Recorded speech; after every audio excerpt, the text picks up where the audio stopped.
আমার ছেলে শখ লাগছে ও বিরিয়ানি রান্না করবে। আমাকে আর দিচ্ছিল না রান্না করতে, বলতেছিল আম্মু আমি রান্না করবো, আমাকে রান্না করতে দাও। ঠিক আছে করো, আমি তো সব রেডি করে দিয়েছি, এখন সে নাড়বে, সে সব করবে। আচ্ছা ঠিক আছে করো। এই যে মশলা আমি আগেই ভিজিয়ে রেডি করে রাখছিলাম, ওইটা দিল।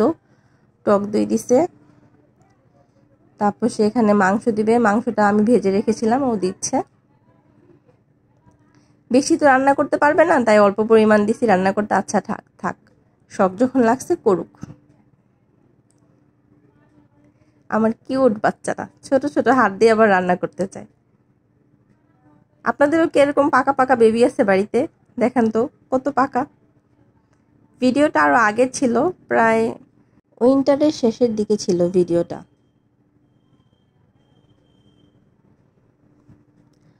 তো বিরিয়ানির জন্য মাংস দেওয়া কমপ্লিট, এখন সে মাংস কষাবে ভালো মতো। মাংসটা কষানোর পর সে মাংসটা রান্না করবে।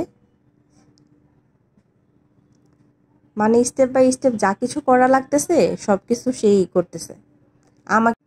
আমাকে খুঁটচুন ধরতেই দিতেছে না, সব কিছু সে করবে।